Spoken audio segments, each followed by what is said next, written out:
We have brought a webinar today on adrenal health and dysfunction. So I'd like to start by introducing our team that will be part of our discussion. If they can say hello as a means to do an audio check at the same time, that would be helpful. So let's start with Emily Guilfoy. She is our chiropractor and acupuncturist and also serves as our wellness service department lead. Do you want to say hello to all of us? Hello, everyone. Thank you for joining. Thanks, Emily. Sarah Bird is a nurse practitioner and has a doctorate in integrative health and is certified in functional medicine. Sarah? Hi, thank you for joining. Very happy to be here to talk about such an important topic.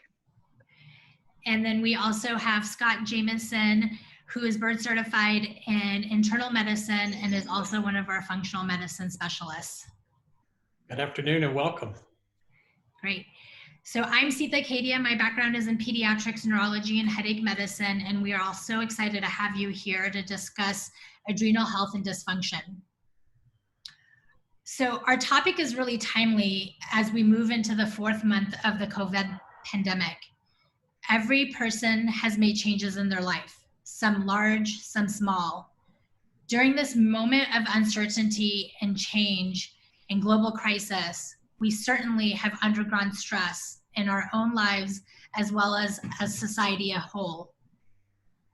Our topic today dives into how our bodies normally respond to stress, how our adrenal glands support us during moments of acute stress, and what happens when we undergo chronic stress and what can we do about it. We will focus on the adrenal glands as they produce the stress hormones in our body, both for acute stress and chronic stress. So what do we mean by acute stress and chronic stress? Remember that evolutionarily, our human bodies have an incredible capacity to handle acute stress. So imagine that you're in a forest and you come across a tiger. Our body's immediate release of acute stress hormones allows us to respond quickly, increase our blood pressure, our heart rate, and shuttle energy to our muscles to run quickly and away. Now think about fighting an illness, getting ready for final exams, getting ready to turn in a hard project. We release hormones such as cortisol to help us during this period of stress, and this keeps us strong and healthy during this moment. What we have not evolutionarily figured out is how to handle repetitive stress or chronic stress in our daily lives. Our body fatigues, becomes dysfunctional, and this leads to what individuals may refer to as adrenal fatigue or adrenal dysfunction. So our symptoms of adrenal dysfunction from stress can, in our lives, look different from person to person. And that is where we're going to start today. So Emily, knowing that symptoms can vary from person to person and are sometimes non-specific, can you help us paint that classic picture of somebody who you would suspect adrenal dysfunction or adrenal fatigue in? Absolutely. As you mentioned, those symptoms are rather non-specific, which can make diagnosis and recognition of this issue rather challenging. But the classic person that we would suspect adrenal fatigue in is rather exhausted, tired, fatigued, really going about their day. They might even wake up tired. They're usually waking up tired. They really find themselves really heavily reliant on simple sugars, simple carbohydrates, caffeine, to kind of get them through the day, although not very successful. By the end of the day, they're laying down in bed thinking that they're going to fall asleep really easily, and that just doesn't happen. We find that they're quite wound up, maybe even antsy, and really not getting that restful sleep, despite laying in bed for 8, 9, 10, even more hours a night. These people really have a lot of issues with exercise and exercise tolerance or intolerance.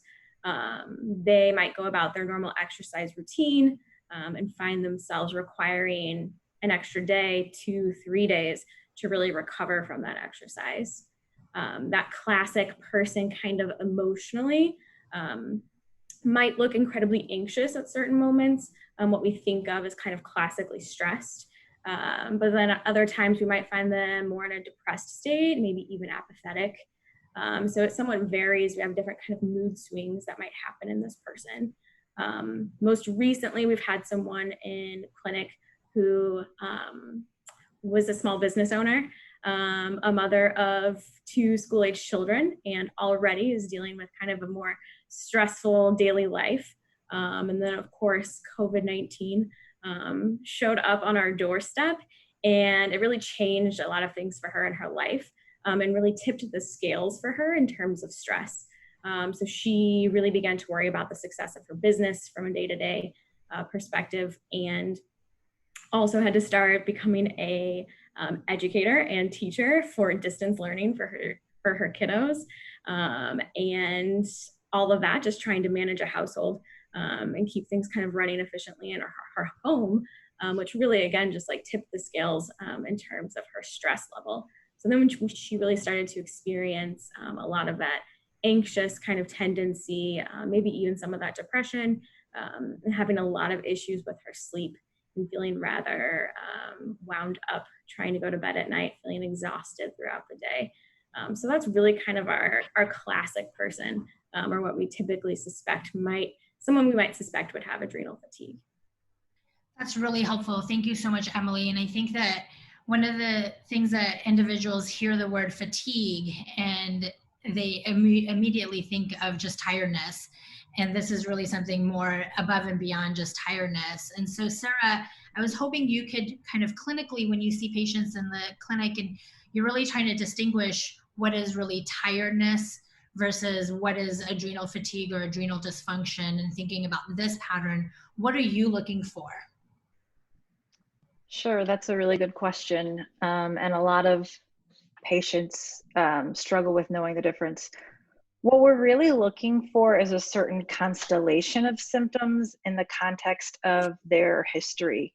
So a big part of trying to figure out what a patient's history is and what those symptoms, how those things together show us about adrenal dysfunction. So we're not just talking about being very fatigued, because you can have high cortisol levels as well as low cortisol levels. So that constellation of symptoms might be something more associated with high cortisol levels. So that would be somebody who was really anxious and couldn't calm down, or the patient who has trouble getting to sleep. You also can have low cortisol where there's that exercise intolerance, extreme fatigue.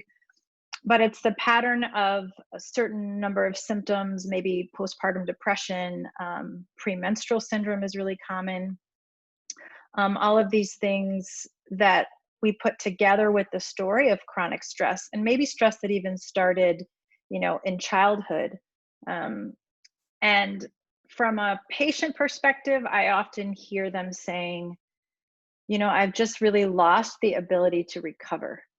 So it's more the inability to recover, or that loss of resilience. So as Emily was saying, they don't tolerate exercise, but it might not even be that extreme. It may be that they just are a lot more irritable with their kids, that they'll just say, I just can't handle stress the way that I used to. And of course, we always want to rule out other causes. So we'll make sure that it's not a thyroid issue or other potential causes. And when we address lifestyle factors and they're still having a lot of extreme fatigue, that's how we can really tell, okay, there's something else going on. And then we'll use labs to really help determine that. And we're going to talk about labs in just a few minutes. So. Thanks, Sarah. I think that it's helpful to start today's discussion on kind of what are we talking about, because a lot of individuals may not be familiar with the concept of adrenal fatigue or adrenal dysfunction. And we've said it in both ways, and I like to just take a moment to say that although the popular way of saying, referring to this topic as adrenal fatigue, the more technical way of referring to it as adrenal dysfunction. So you'll hear us as providers switch between and toggle between those two terms, but those are really could be considered one and the same today. And as we've now kind of understood what are we thinking about from a picture of symptoms, I think it's helpful to really dive into a little bit of that physiology. And Scott, I was hoping that we could take it away and truly just understand what the normal physiology and what the normal body does before we really talk about the dysfunction. So with the adrenal glands, what are we talking about there? Yeah, perfect. I'll let you put up our first slide. So the adrenals are actually located above each kidney, and it's actually a fairly complex organ. It has inner and outer layers, and these have different areas of function.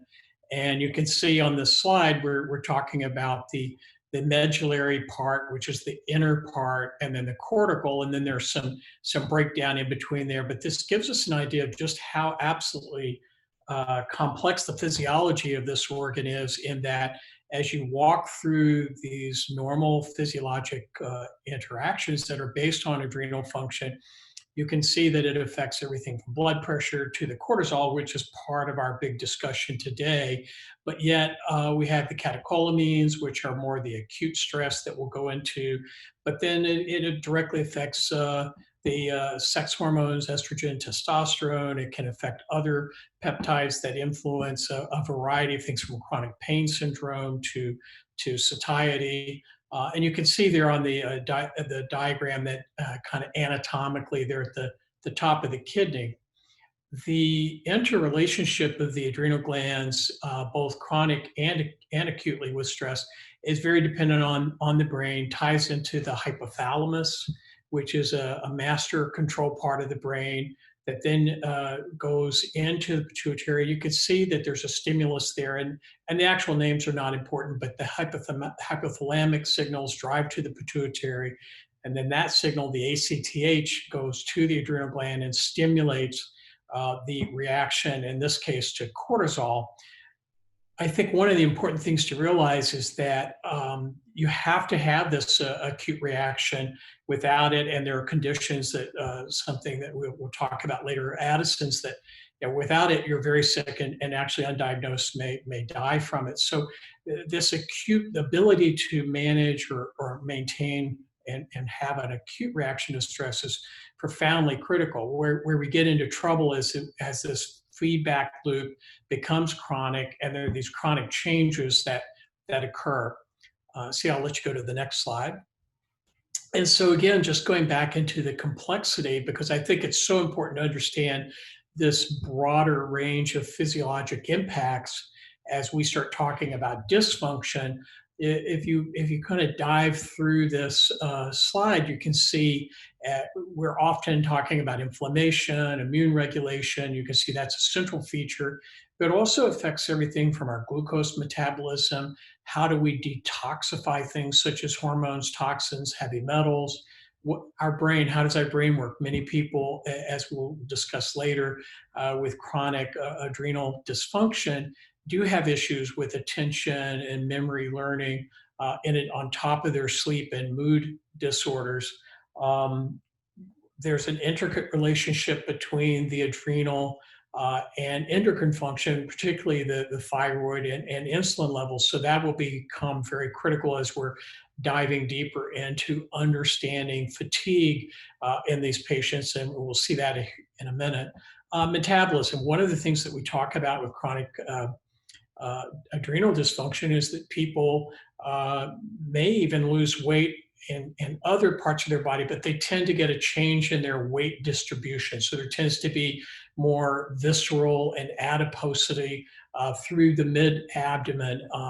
And so that's something that we see. If somebody's maintaining weight, but they're putting a couple inches around the midsection, that sometimes can be a physiologic response to chronic stress. We know that this also can affect the gut mucosa and leaky gut that we've talked about previously. It can affect the bone and muscle. People get muscle pain, muscle weakness even. They can get a higher level of osteopenia or bone turnover. So it's really a fairly broad-ranging impact that this hormone cortisol and the whole system as an orchestrated endocrine system ties in and really can take us, and when it works well, it's what keeps us functioning at a very high level.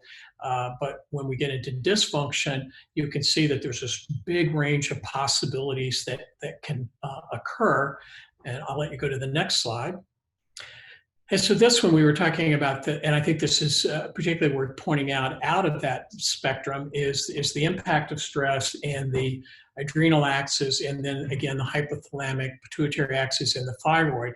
And what is really important here is that as we get these continuous high levels of cortisol release, whatever it is, it's physiologic stress, is it emotional stress, is it past stress, or all of the above, you get higher and higher persistent levels of cortisol. So I think a key feature here is acute release of cortisol can be life-saving and preserve us for that moment of either fighting an infection or a flight or fight event, as Sita mentioned. But when we get the chronic, it has these negative feedback loops where it actually suppresses the stimulation from the pituitary, the thyroid, and then more importantly, actually as we go out into the body, this chronic cortisol can prevent or inhibit the breakdown or conversion of the T4 to T3. T3 is the primary hormone form of thyroid that works at the cellular level.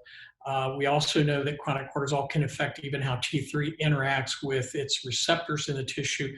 So again, and it's a bit complex, but this high continuous cortisol, in addition to what it does, it can begin to affect other systems such as the thyroid. And then this, of course, just amplifies the process of fatigue and all the things that happen when you have an underactive thyroid, particularly in this setting of chronic stress.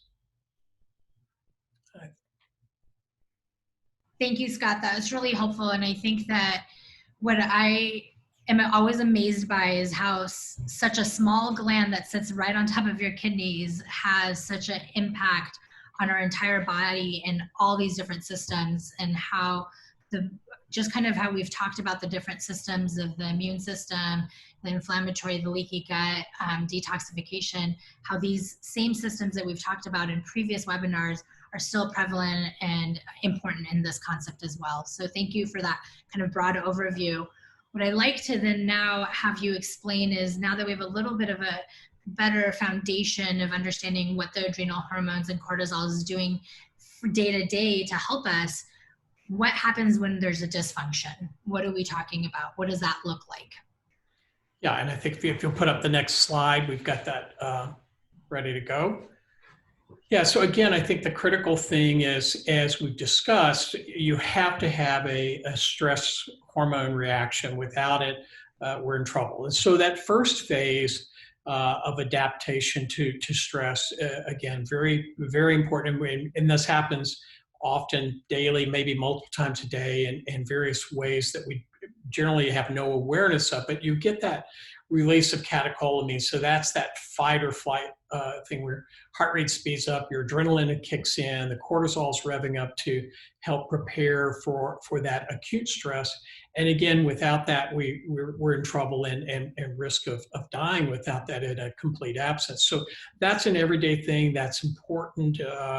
It's absolutely critical. As we move into stage 2, again, this is the difference between acute and then kind of the resilience and rebooting the system. But with that persistent stress or inability to deal with that, we get into this, what's called the resistance phase or early decompensation. And what we're seeing laboratory-wise is that and Sarah will go over this in bigger detail, but we see the cortisols going up. So still part of that same normal reaction that we would see in acute stress, but then we begin to see that the DHEA, which is at the top of the cascade, so what is kind of the precursor for how many of these hormones are made, we see it kind of fatiguing, if you will, and the DHEA level begins to decline in spite of the high cortisol. And this is the more stressed person. They may have panic and mood swings because we have cortisol up and down. There may still be some overdrive in the catecholamines. Again, then with other factors, but mostly with chronic phase, we get to this exhaustion or the late phase as it's been described. And at this point, all of this chronic stimulation has basically led to the adrenal to completely become dysfunctional. And in this setting, laboratory-wise, we may see somebody who has a very low cortisol and a low DHEA. And this is the person who's just, as Emily was pointing out, just wiped out, may have depression, poor exercise tolerance, recovery. It just can be a very profound state of fatigue. And so it's really, again, that normal response that just with continued stimulation, the adrenal and the reflex systems that occur and regulate it just begin to fail. And we get into this low cortisol, low DHEA system. So if we talk about these in the sense of, again, that earlier phase where we think we have that higher cortisol in that initial phase, it's interesting to kind of correlate this with some of the clinical features or diagnoses, conditions that we see here at POM on a very regular, if not daily basis. And you know, just think about how, and people you know, perhaps yourself, irritable bowel, how does that tie in? Sleep, chronic migraines, bipolar, memory impairment. We were talking about the impact of these things on brain function. So things such as mood disorders, bipolar, depression, memory. When these things are out of kilter, because they can also affect, again, the testosterone estrogen levels, we see women who have more issues with how they respond to their premenstrual period in their cycle versus trouble where they may have huge mood swings with their cycle, chronic anxiety, depression. And then as it progresses on, we may get into chronic fatigue. And then next slide.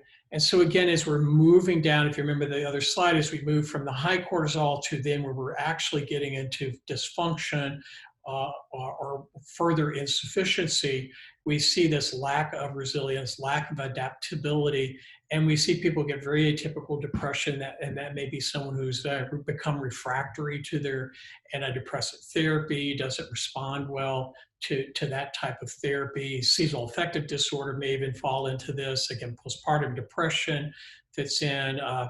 Anxiety can become a feature that goes with this.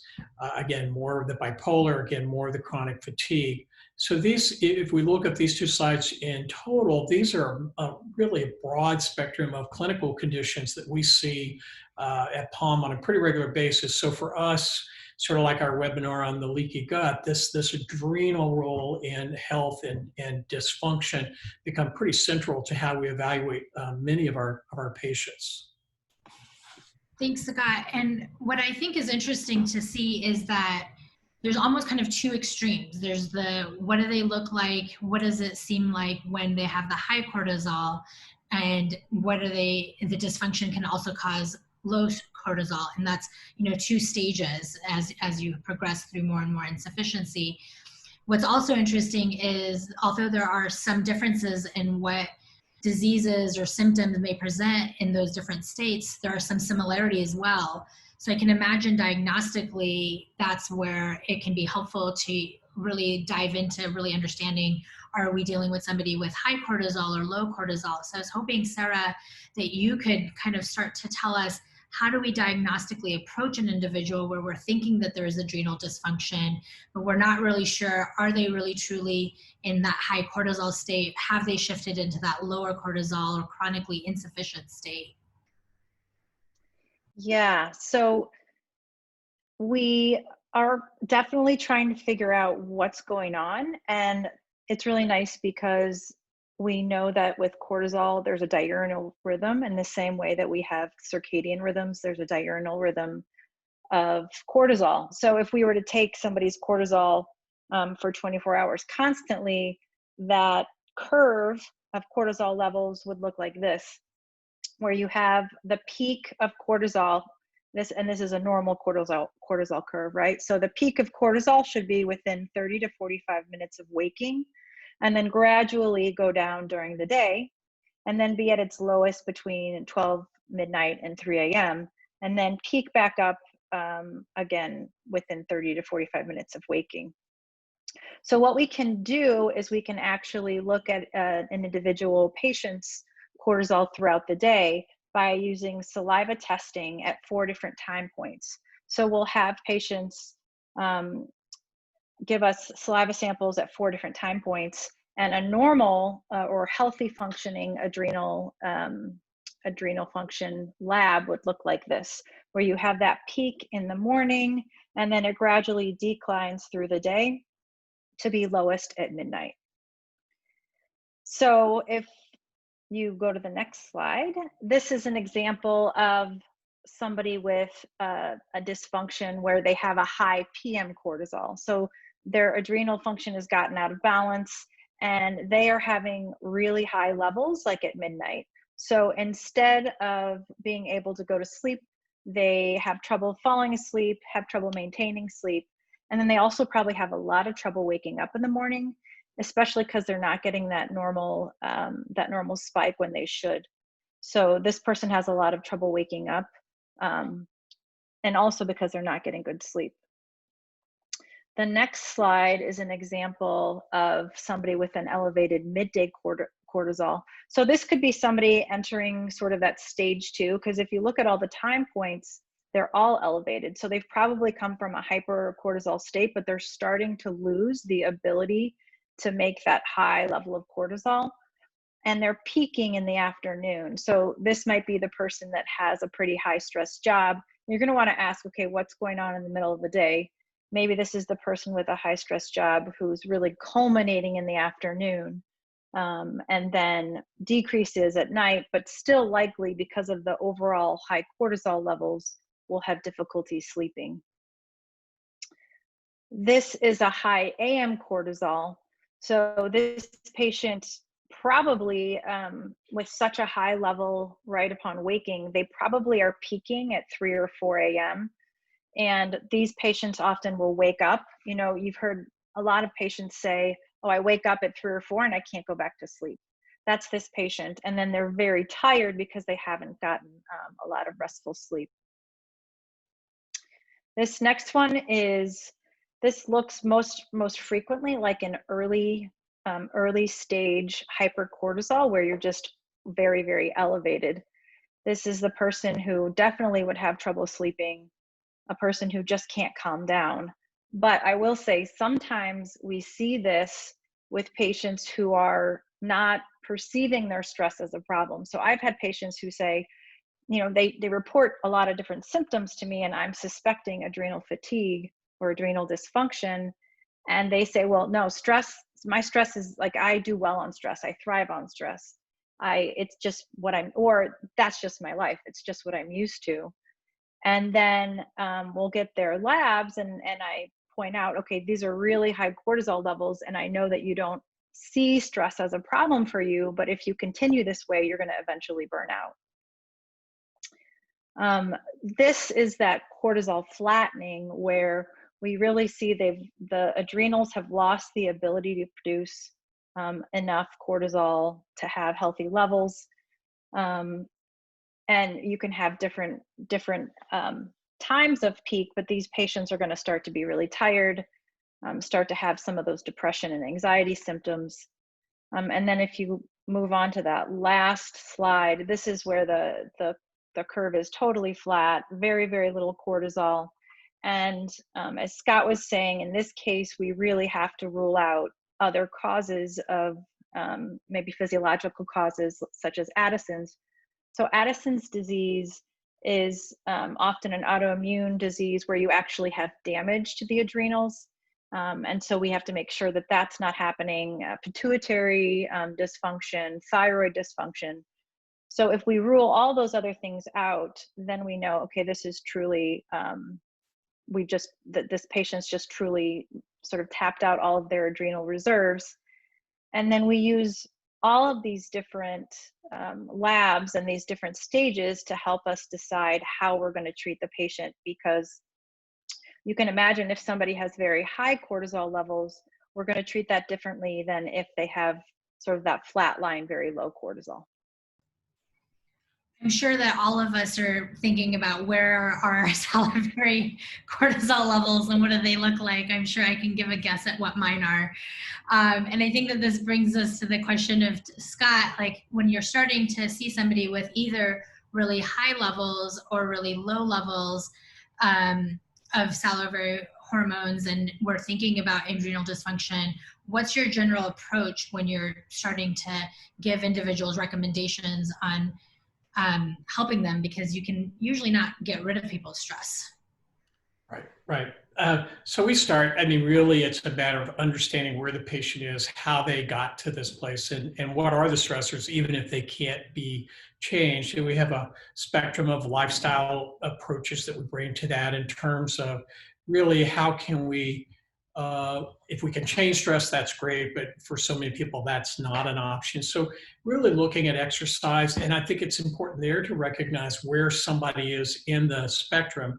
As Emily pointed out, if somebody's in that late stage and you tell them to go run or exercise for 45 minutes a day, you're going to make them worse. If you tell them to do fasting and they're in that late stage, the stress of that will make them worse. So it's really, that's why Sarah's presentation is so important, to kind of help define better where somebody is in the spectrum. And sometimes exercise can be simple movement, mild yoga, Tai Chi, a simple walk in the woods, the park, etc. I think focusing on sleep and where are we rest-wise, and are people giving themselves time to really work on sleep hygiene and maximize their sleep? Do they have sleep apnea that's perhaps not been identified or addressed? Some of the stress reduction modalities that we use very frequently range from everything from stress management program here to meditation, mindfulness.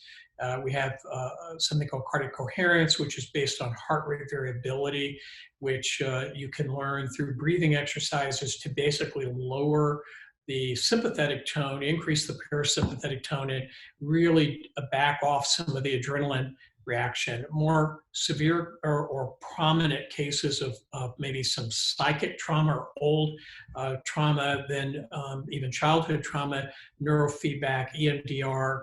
These are some of the various things that we kind of pull out of our toolbox to use to get these patients thinking and working on sort of this base of lifestyle modifications. From there, we move into really looking at diet.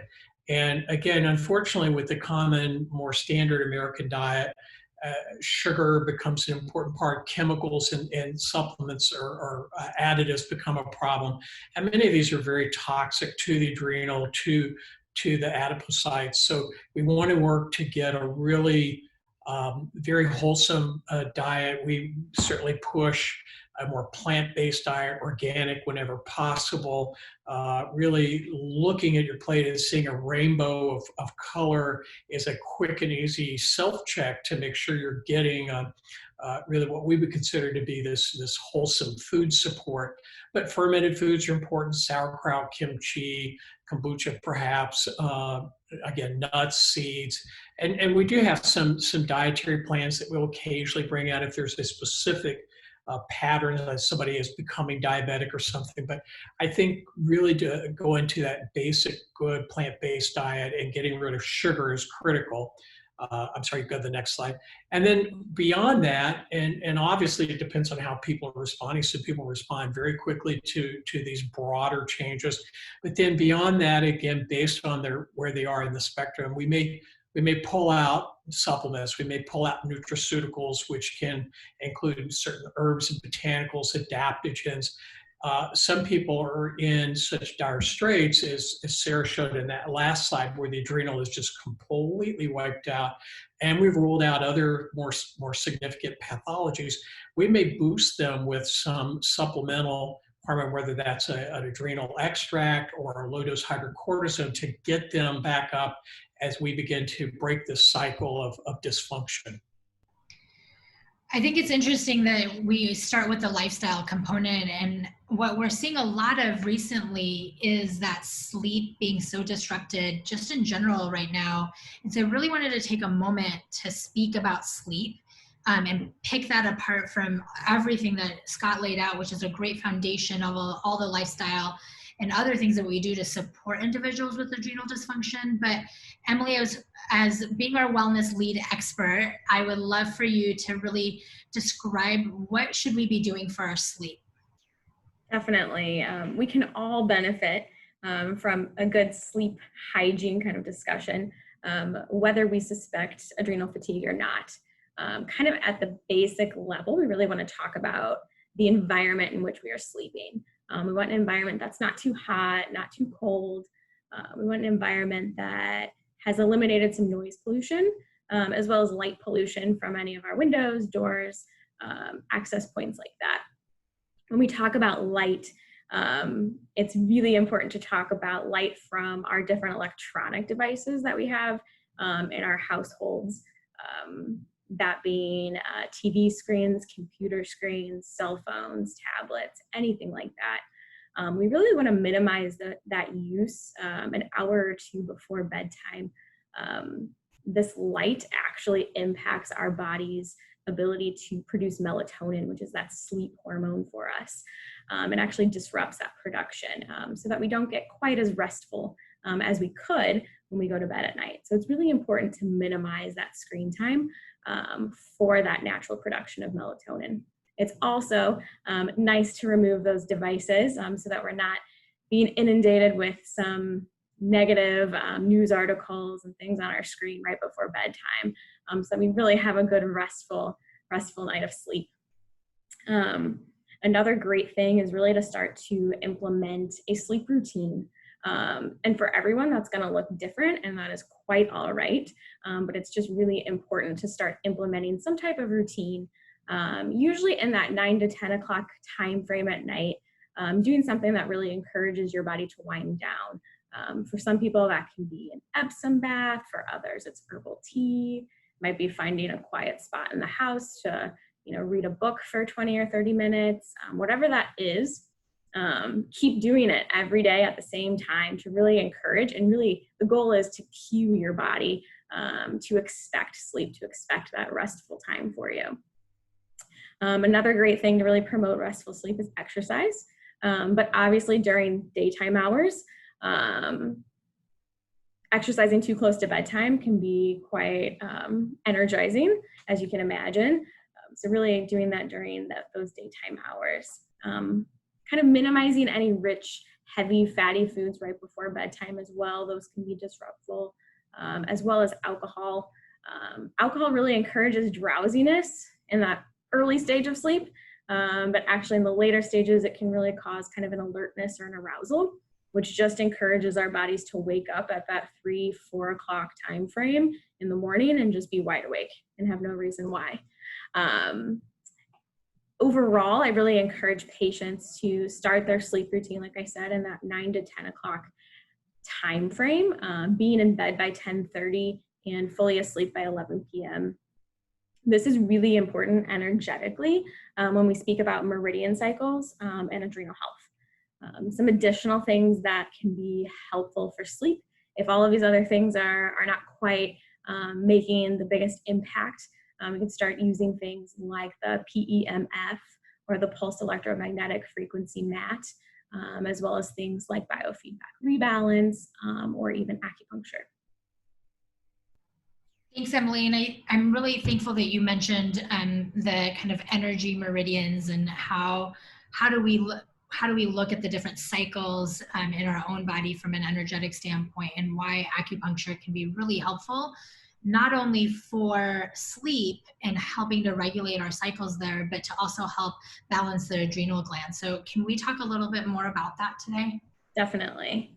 So in my practice, I really utilize something called an Acugraph, which helps me measure and illustrate the energy levels in all of the 12 meridians in the body. So here's a graph kind of in front of you, and we'll go through the basics. There's a lot going on here, but the basic kind of understanding of it, we have our different meridians outlined there at the bottom of the screen. They have a 2-letter abbreviation. There are 12 in total. We have the meridians are located bilaterally or on both sides of the body. So you have one on the left and one on the right. So you can see the different energy levels of this person and this patient in particular. Kind of at the basics again, green is a good, healthy energy level. Red is what we would call excessive or too much energy. Blue is deficient or not enough energy. And then we do have that nice little purple one over there, which indicates that we have something that we call an energetic split, which means the left and the right side of the body aren't quite communicating with each other. So all of this really paints a nice picture for us of what might be going on within someone who presents with some of these symptoms of adrenal fatigue. Most importantly, and something I look at really acutely, is the energy level within the one that is depicted as TE, or the triple energizer. I take particular interest in the triple energizer, or it's also called the triple warmer, as it actually governs the thyroid, the adrenal glands, and the sex organs. So it really has a key component to the stress response in the body. So I pay special attention to this and to note whether we see an excess in energy like we do in this person, or whether we see a deficiency in energy. In someone like this with an excess, we're probably thinking about somebody more in that stage 2 of adrenal fatigue. They have extra energy, they're anxious, and they might eventually, if they don't have any sort of interventions, might eventually become a person that has a deficiency in that meridian. They might start to see, that might be the person that's more depressed and exhausted and apathetic, with quite a low energy in that system. The other place that I'm really interested in looking in someone with adrenal fatigue is the energy stability that you see on the left side of your screen. The energy stability really gives us a picture of what the energy looks like in the autonomic nervous system. And the autonomic nervous system consists of that sympathetic system, so that fight or flight, that running from the tiger, or that parasympathetic system, so that rest and digest, that calming, relaxation side of the nervous system. So someone, ideally, we would see someone that's more in that 85, 90% even. They would respond really well to stress. In that acute stress moment, they can respond with their sympathetic system and then fall back into the parasympathetic system and fall back into that more relaxed, restful state. Unfortunately, with someone like this, with an 18% energy stability, tells me that they're kind of constantly stressed. Their body doesn't respond well to the cues to relax and to calm down. Even if they can find the time to meditate, to find a prayerful moment, to calm themselves, even with a massage or something like that, their body truly doesn't respond, and they still stay in that very heightened sympathetic state. So those are two things that I look at quite acutely for people who I suspect adrenal fatigue in. In terms of treatment, what it really looks like, it might be needle acupuncture. We also have some like non-needle options as well. There's usually an acupressure type homework schedule for the patient, if to do it once a day, if not more, to really help this issue. And I typically will also incorporate some manual therapies as well into treatment to really help balance that sympathetic and parasympathetic system in the office. Thanks, Emily. I think that what's so nice is just similar to the salivary hormone levels that we were looking at graphically, to be able to be as a patient and see what our graph looks like. Because sometimes these concepts can be really abstract, and until you see them on paper, you can really then relate to them, and actually they become almost real. And even though they are real, they become real to the person, and it gives us a little bit more motivation to do something about it. And then you can obviously track them over time. So I think that's really helpful.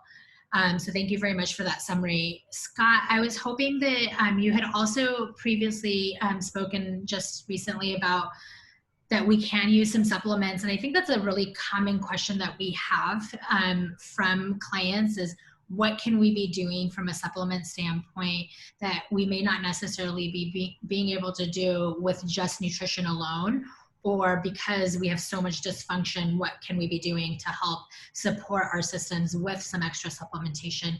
So I was hoping you could give us a little bit more understanding of what are the different things we can be doing. Yes, absolutely. Again, emphasizing that healthy diet is always the foundational basis for how we approach supplementation. But if you put up the first slide, and I think that we have some concepts that we consider kind of basic supplements. And one of the things you'll hear people talk about is with stress, your body burns up B vitamins, and there's some very significant truth to that. And so, these are some kind of basic things that we talk about that I think, in addition to kind of whole body support and brain and so forth, these are very helpful in the stress reaction, adrenal function, getting a good B complex. Vitamin C, magnesium is great for everything. The fatty acids such as the omega-3s, zinc, these are all things that we would consider to be in sort of a basic, probably across the spectrum supplementation. And many of our multivitamins fulfill this, or some of the basic supplementations, and some complexities about how we on a day-to-day basis pick which or all of these. Then as we go to the next slide, very quickly, and I don't want to get too caught up in all of these, but we do, again, as we've all talked about today, looking at that early and decomposition, stage 2, stage 3, based on knowing more about where we are in those settings, we can really begin to pick out some very specific therapies. And again, we'll have this available if people are interested, but I think one of the important takeaways in this is I'm dealing with patients and my own stress is that ashwagandha is one of those amazing Ayurvedic herbs that's really an adaptogen for the immune system, for adrenal function. And just as you see, it has a benefit across all 3 stages. And can be very, very helpful. We have a product here called TrueAdapt that we'll often throw in to this mix. But I think that ashwagandha is one that I really do want to emphasize, and it's something to think about looking into. And then again, you can make this very complex as we look at some of these other things. And just very briefly, in that late stage 3, if somebody's got that flat curve, then there's some products that do have adrenal extract, which basically just giving back some of the normal steroids, but we often will occasionally give people hydrocortisone, which is a steroid, not to be confused with prednisone, which we often hear people say, but the hydrocortisone in very low doses can be profoundly beneficial in that late stage 3 where you have that flat curve that Sarah talked about. Thank you so much, Scott. And I know that when we were preparing for this webinar, I was like, well, maybe I should be on ashwagandha. So I could be at any of these stages. So thank you. I really appreciate it. And so, Sarah, I was hoping, as you see, I know a lot of our female patients in Palm, I always associate adrenal fatigue around menopause. I was hoping you could speak a little bit to that, and if there's any other periods of time in our life that we can be seeing this adrenal dysfunction, or that we should be a little bit more attentive to this being a potential problem for us. Yes, so that's a good question. There are, especially for women, certain times of life when we see more adrenal dysfunction. And that really is due to the fact that women have more shifts in their hormones. So when we think about hormones, we know that they don't act in a solitary way. There's really sort of a concert of hormones, and one hormone will affect the other, whether it's a female sex hormone or cortisol or thyroid, as Scott was discussing earlier. So for women, we see that they are particularly at risk postpartum and then also postmenopausally. And I think I see it a little more commonly postmenopausally. And sometimes the most common symptom of this is in accordance with those other menopausal symptoms, that the women will be unable to build muscle. So cortisol is catabolic, meaning it breaks down, not anabolic. that supports building of muscle. So sometimes with postmenopausal women, I'll see that really high cortisol curve. The other risk factors for adrenal fatigue, not just times of life, but if you have early childhood trauma or adverse childhood events, ACEs is what we often call them in the medical community, or just chronic stress, that can really put you at a higher risk. And that's not just, I think Scott touched on this, that's not just mental or emotional stress, but it can also be physiological stress. So I had one patient who went through a really long, sort of complicated divorce. And after her divorce was over, she wanted to do something for herself. So she decided to run a marathon. And after that period of very chronic stress for many years of, a poor relationship and then a messy divorce, running that marathon really tipped her over the edge. So we need to be thinking about stress in all ways. So somebody who's had a lot of chronic stress in all three areas can really be at a higher risk. And that's kind of goes back to where we started this webinar talking about COVID. A lot of people have been experiencing high levels of stress, not just from the fear of the infection or insecurity around that, or even fear for their loved ones of the infection, but also a lot of people have had to adjust financially. People with small businesses are really stressed about that. And we've not only had more stress, but we've lost a lot of our ability to, a lot of the tools that we use to manage stress. I know a lot of my patients will say, when I ask them how they deal with stress, they'll say, I spend time with friends, I go out and I talk to my girlfriends. And so that isolation is only increasing our stress. So I think it's really an important moment to talk about, to think about, reflect on for ourselves. How am I taking care of my stress? Whether that's, doing some meditation or, calming yoga, or even just going for a walk in nature, and not being afraid to reach out to people, and just say, hey, I just was needing to connect with somebody, because that is a stress reducer as well. And Hans Seeley, the man who really looked at a lot of these, the stress adaptation and identified these stages early on, he said, well, there's a slide, so I'm not going to say it so I don't misquote it. He said, it isn't stress that kills us, it's our reaction to it. And so I think it's just really important that everyone sort of reflect on how they're supporting themselves, and maybe also reflect on how you may be able to support those around you in managing their stress. Thanks, Sarah. I think that's really helpful to really give almost kind of just a synopsis of where we are today now after this hour. And I think it is worth mentioning Hans Seeley, because he really is the founder of the stress response, and his work was really the foundation and continues to be the foundation on how we look at stress. And I think that's what I say to my patients every day is, we're never going to get rid of our stress. Stress is always there. We're going to have our relationships, we're going to have the work stress, but it is how we manage it and how do we respond to it. And so I think that's really fitting.